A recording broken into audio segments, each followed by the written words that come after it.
नमस्कार, ABC channel में आपका स्वागत है। मैं हूं सचिन श्रीवास्तव और आप मेरे साथ देखेंगे आजमगढ़ से जुड़ी खबरें। आइए नजर डाल लेते हैं आज की खास खबरों पर। खबर के प्रायोजक हैं कॉप अपैरल्स, मुकेरीगंज, आजमगढ़। हर फैशन के कपड़े, हर मौसम के कपड़े। Buy 1 get 3 flat 50% off on shoes.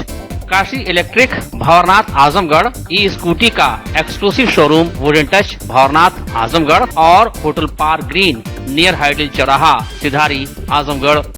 Azamgarh में मुख्यमंत्री योगी आदित्यनाथ के आगमन को लेकर प्रोटोकॉल आ गया। इसके अनुसार दिन में 11 बजे मुख्यमंत्री गोरखपुर हेलीपैड से राजकीय हेलीकॉप्टर से निकलेंगे और 11:30 बजे आजमगढ़ की पुलिस लाइन के हेलीपैड पर उतरेंगे।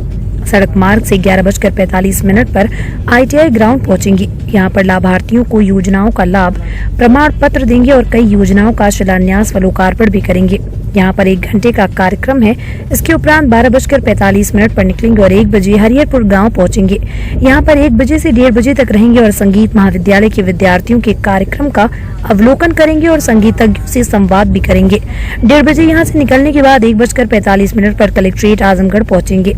1:45 से 2:15 बजे तक लंच के लिए आरक्षित है। 2:15 बजे से कलेक्ट्रेट सभागार में मंडलीय समीक्षा बैठक शुरू होगी, जिसमें मऊ बलिया के अधिकारीगण वर्चुअल मौजूद रहेंगे। करीब 1.5 घंटे तक ये बैठक चलेगी। 3:45 पर कलेक्ट्रेट से पुलिस लाइन के लिए रवाना होंगे। 5 मिनट में 3:50 पर यहाँ पर पहुँचेंगे। 3:55 पर वाराणसी के लिए रवाना होंगे।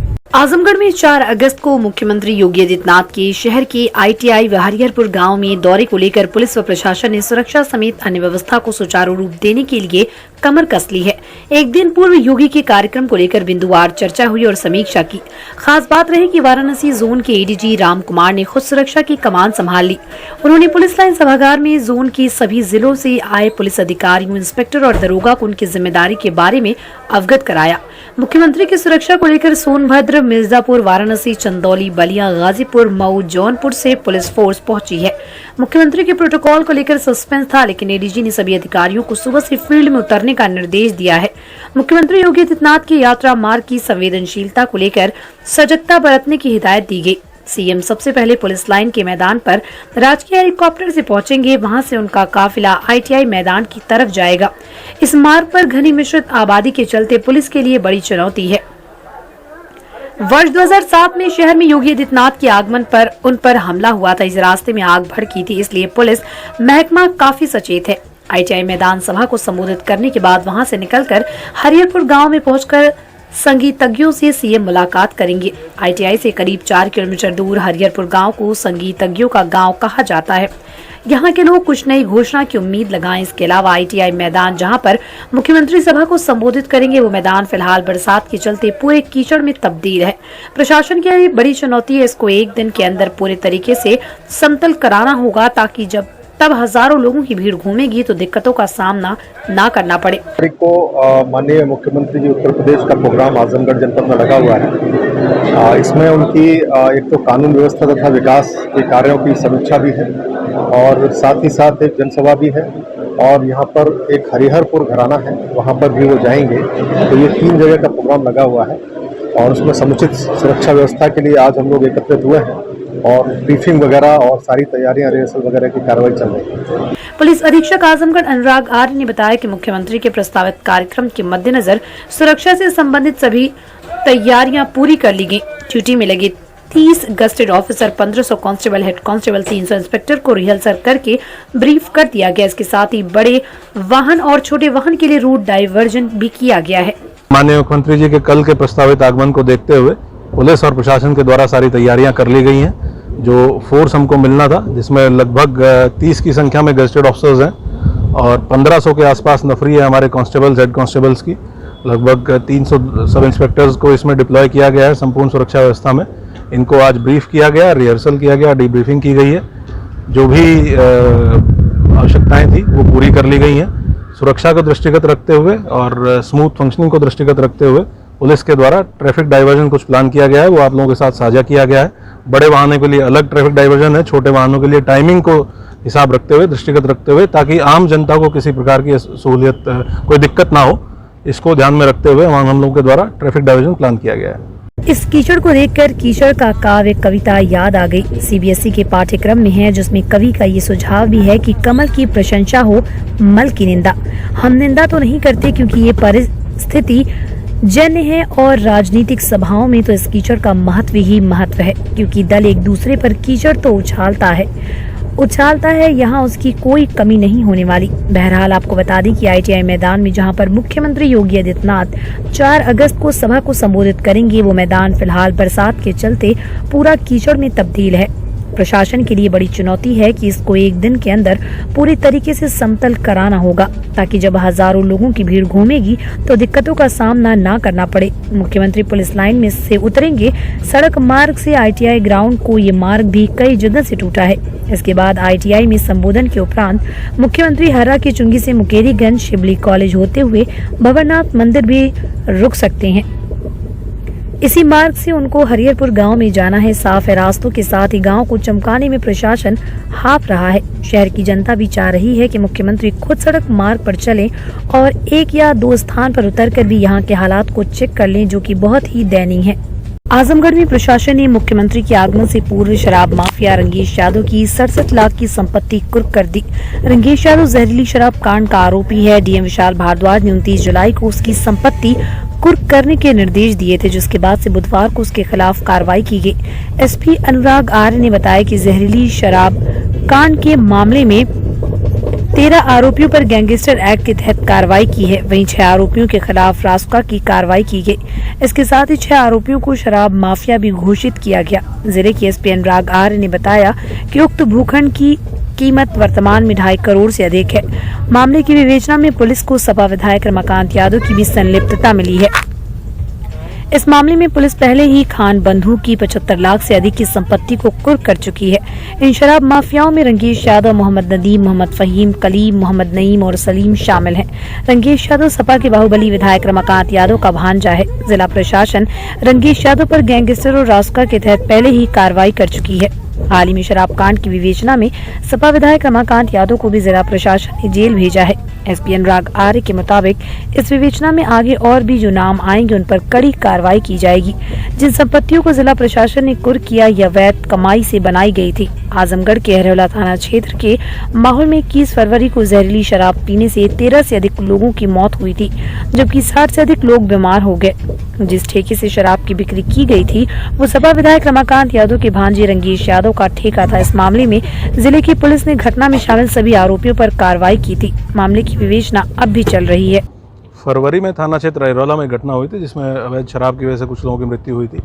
इसमें मुख्य अनुज्ञापी रंगेश यादव के खिलाफ गैंगस्टर एक्ट में कार्रवाई की गई थी। आज 14 एक गैंगस्टर एक्ट के अंतर्गत कार्रवाई करते हुए इसकी लगभग 68 लाख के आसपास की प्रॉपर्टी को 14 एक गैंगस्टर एक्ट के अंतर्गत 3 भूखंडों को जब्त किया गया है। इस प्रॉपर्टी की बाजार की आज की कीमत लगभग 2.5 करोड़ के आसपास है। ये प्रॉपर्टी इसके द्वारा अपराध से अर्जित धन से खरीदी गई थी। आगे भी जितने भी लोग इसमें शामिल हैं उनके खिलाफ 14 एक गैंगस्टर एक्ट के अंतर्गत प्रॉपर्टी सीजर की कार्रवाई पुलिस के। आजमगढ़ हत्या के प्रयास के मामले में बुधवार को पूर्व सांसद अकबर अहमद डंपी ने एमपी एमएलए कोर्ट में अग्रिम जमानत के लिए आवेदन दाखिल किया, जिस पर कोर्ट ने अगली सुनवाई की तिथि मुकर्रर कर दी। गौरतलब है कि वर्ष 1998 में लोकसभा के उपचुनाव में अंबारी पुलिस चौकी के समीप सपा प्रत्याशी रमाकांत यादव और बसपा प्रत्याशी अकबर अहमद डंपी के बीच गोलीबारी हुई थी। इस मामले में कोई हताहत नहीं हुआ था। पुलिस ने इस मामले में हत्या के प्रयास सहित विभिन्न धाराओं में मुकदमा दर्ज किया था, जिसमें सपा से फूलपुर पवई के विधायक रमाकांत यादव और बसपा के पूर्व सांसद अकबर अहमद डंपी भी आरोपित थे। सपा विधायक रमाकांत यादव इसी मामले में जमानत लेने के लिए 26 जुलाई को कोर्ट पहुंचे थे, जहां कोर्ट ने उन्हें न्यायिक हिरासत में भेज दिया था। जिसके बाद इस मामले की जानकारी पूर्व सांसद अकबर अहमद डंपी को हुई तो उन्होंने कोर्ट में अग्रिम जमानत के लिए आवेदन दाखिल किया है, जहां एमपी एमएलए कोर्ट तृतीय ने 6 अगस्त की तारीख मुकर्रर की है। पूर्व सांसद अकबर अहमद डंपी के अधिवक्ता लाल बहादुर सिंह ने बताया कि वर्ष 1998 में माहौल कस्बे में लोकसभा उपचुनाव के दौरान हुई गोलीबारी के मामले की जानकारी पूर्व सांसद अकबर अहमद डंपी को तब हुई जब विधायक रमाकांत यादव को कोर्ट ने इसी मामले में जेल भेजा। उन्होंने कहा कि पूर्व सांसद डंपी राजनीति को छोड़कर दिल्ली में रहते हैं। जानकारी के बाद उन्होंने कोर्ट में अग्रिम जमानत की याचिका दाखिल की, जहां कोर्ट 6 अगस्त को जमानत याचिका पर सुनवाई करेगी। संख्या 136/98 धारा 143, 148, 149, 360, 435, 504, 333, 336, 341 भारतीय दंड विधान तथा 7 क्रिमिनल लॉ अमेंडमेंट एक्ट में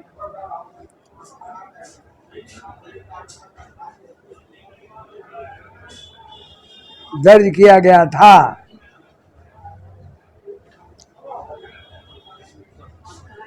किंतु उस मुकदमे की आज तक कोई जानकारी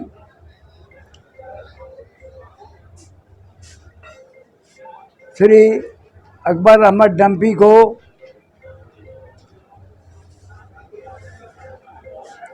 नहीं थी।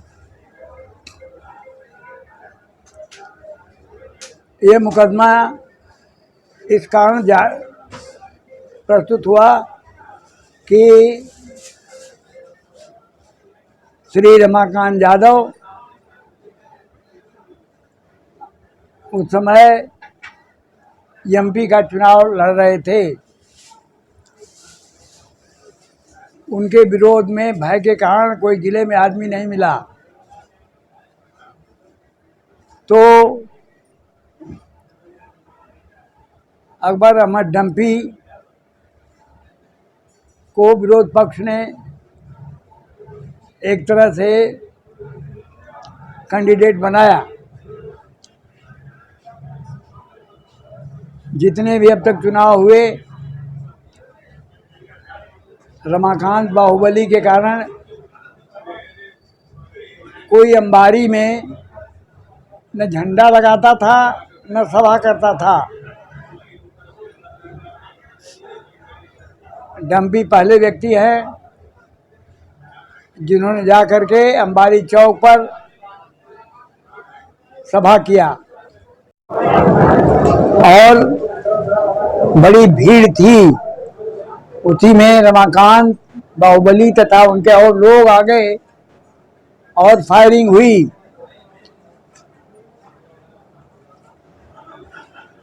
हुई ऐसा बताया जाता है। किसी आदमी को कोई चोट लगना पुलिस नहीं बताती है। न मौके से कोई कारतूस बरामद हुआ और न खोखा बरामद हुआ। इससे प्रतीत होता है कि यह गोली चलने की बात झूठी है, किंतु रमाकांत के दबाव के कारण रमाकांत के ही साथ इस मुकदमे में अकबर अहमद को भी मुलजिम बना दिया गया, जो बड़े आश्चर्य की बात है कि ऐसा संभव नहीं है। उसमें आज उन्होंने आवेदन एक मिनट अकबर अहमद चुनाव जीत गए, दोबारा लड़े, फिर जीते। इसके बाद राजनीति छोड़ करके दिल्ली रहते हैं, इसलिए इस मुकदमे की कोई जानकारी आज तक उनको नहीं हुई। जब रमाकांत को प्रशासन ने जेल भेजा तब डंपी को पता चला कि उसमें हम भी मुलजिम हैं। ये जान करके वो आजमगढ़ आए और उन्होंने अग्रिम जमानत की दरखास्त जज महोदय के यहाँ लगाया है कि हमको जेल न भेजा जाए, हमारी जमानत दी जाए। उस अग्रिम जमानत के प्रार्थना पत्र की सुनवाई तृतीय एमपी एमएलए कोर्ट ने दिनांक 6/8/22 को सुनिश्चित किया है। जर्नलिस्ट क्लब के रदुपुर स्थित कार्यालय पर बुधवार को एक श्रद्धांजलि सभा का आयोजन हुआ, जिसमें वरिष्ठ फोटो पत्रकार हरीश चौहान के असामयिक निधन पर पत्रकारों ने भावपूर्ण श्रद्धांजलि दी। वहीं इस दौरान पत्रकार वसीम अकरम की मां शायरा बानो की स्मृतियों को भी नमन किया गया। वक्ताओं ने कहा कि हरीश चौहान फोटो जर्नलिज्म की दुनिया का उभरता हुआ नाम था। गांडीव अखबार से पत्रकारिता की शुरुआत करने वाले हरीश पिछले 2 दशक से आज अखबार के लिए काम करते रहे और आखिरी समय भी आज में ही बीता। जर्नलिस्ट क्लब के अध्यक्ष आशुतोष द्विवेदी ने कहा कि हरीश चौहान में एक बाल सुलभ संवेदना थी। वो तनावपूर्ण स्थितियों में भी मुस्कान बिखेरते थे। आज वो मुस्कान हमसे खो गई, जो हमेशा हमारे स्मृतियों में रहेगी। जर्नलिस्ट क्लब के संयोजक डॉक्टर अरविंद सिंह ने कहा कि हरीश चौहान जैसा आज खबर की पैदाइश थे, वो अखबार हम लोगों की पत्रकारिता की पाठशाला थी। हरीश से हमारे 20 साल पुराने संबंध थे। उनके व्यक्तित्व का दूसरा पहलू ये था कि वो अपने गांव के प्रधान भी थे। वरिष्ठ फोटो जर्नलिस्ट एस.के. दत्ता ने कहा कि हरीश में अपने पेशे के प्रति जिम्मेदारी और जवाबदेही थी। सायरा बानो की स्मृतियों को भी नमन किया। वसीम अकरम ने कहा कि माँ से जो कुछ सीखा उसका प्रयोग हम आम जीवन में करते हैं। माँ की स्मृतियों को याद करते हुए उन्हें श्रद्धांजलि दी। आज अखबार के आजमगढ़ प्रमुख विनोद सिंह ने हरीश को एक योग्य छायाकार बताया। उसके मुस्कुराते चेहरे को याद किया। छायाकार उदयराज ने अपनी साथी छायाकार हरीश को भावभीनी श्रद्धांजलि अर्पित की। शोक सभा के उपरांत आयोजित की गई बैठक में क्लब ने आपात स्थिति में पत्रकारों के कल्याण के लिए एक आपात निधि के गठन का कार्य लिया। आगामी 1 अक्टूबर को क्लब के जनरल बॉडी की बैठक कर 30 अक्टूबर को होने वाले स्थापना दिवस समारोह की तैयारी बैठक का भी निर्णय लिया गया। इस अवसर पर सचिन श्रीवास्तव, गौरव श्रीवास्तव, रत्न प्रकाश त्रिपाठी, विनीत सिंह, शरद पंचानंद तिवारी, सौरभ उपाध्याय, अच्युतानंद त्रिपाठी, अभिषेक पंडित, इंद्र भुवन त्रिपाठी, राजीव सिंह, उमेश राय, अभिषेक उपाध्याय, राजीव रंजन, राजेश पाठक, देवेंद्र मिश्रा आदि लोग उपस्थित थे। हिंदी राष्ट्रीय दैनिक आज के बहुत ही युवा छायाकार हरीश चौहान जी का असामयिक निधन हुआ है। उसी संदर्भ में आज एक शोक सभा का आयोजन किया गया। हम लोग के वरिष्ठ पत्रकार साथी वसीम अकरम साहब, जो उपाध्यक्ष हैं जर्नलिस्ट क्लब के भी, उनकी माता का निधन पिछले 13 जुलाई को हो गया था। आज सभी पत्रकारों ने भारी मन से इस स्मृति सभा का आयोजन किया और उनके व्यक्तित्व और कृतित्व दोनों पर प्रकाश डाला गया। साथ ही साथ आने वाले समय में जर्नलिस्ट क्लब किस तरीके से मौके बेमौके और संकट के समय में अन्य पत्रकारों के साथ किस तरीके से खड़ा रह सकता है, इस पर आज विस्तार से चर्चा भी हुई है और आगे जनरल मीटिंग 1 तारीख को होगी, जिसमें कि इस पर एक पूरा खाका और रूपरेखा तैयार की जाएगी। और साथ ही साथ सभी पत्रकारों ने अपनी भावभीनी श्रद्धांजलि हरीश चौहान जी को और वसीम अकरम की माता जी को अपने दी। आजमगढ़ के सिधारी थाना क्षेत्र के सलारपुर गांव में बीते दिनों भारी मात्रा में गांजे की बरामदगी और 3 तस्करों की गिरफ्तारी के बाद बुधवार को इस मामले में पुलिस को एक और बड़ी कामयाबी हासिल हुई। सिधारी थाना क्षेत्र के सुरसी गांव में पुलिस ने एक निर्माणाधीन मकान में छापेमारी कर 2 क्विंटल से ज्यादा गांजा बरामद करते हुए गिरोह के 2 अन्य सदस्यों को धर दबोचा। सिधारी थाना प्रभारी स्वतंत्र कुमार सिंह को बुधवार की सुबह गोपनीय सूचना मिली कि बीते दिनों सलारपुर ग्राम निवासी राकेश यादव सोनू के घर से गांजे की बरामदगी एवं मादक पदार्थ की तस्करी में लिप्त 3 लोगों की गिरफ्तारी के बाद गांजा तस्करों के पास बचे गांजे की खेप पिकअप वाहन पर लाद कर क्षेत्र के सुरसी ग्राम निवासी अनिल यादव के घर ले जाया गया।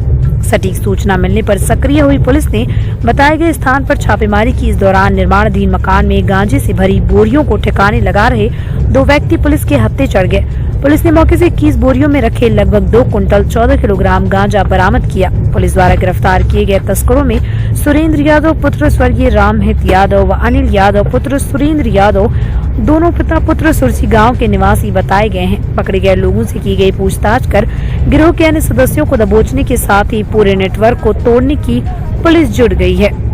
इंटरनेशनल ब्रांड कॉब अपैरल्स, हर फैशन के कपड़े, हर मौसम के कपड़े, formal shirt, casual shirt, pant, denim, jeans, T shirt, suit, blazer, belt, undergarments and shoes, धमाका offer, buy 1 get 3, 50% discount on single garments, shoes पर फ्लैट 70% ऑफ।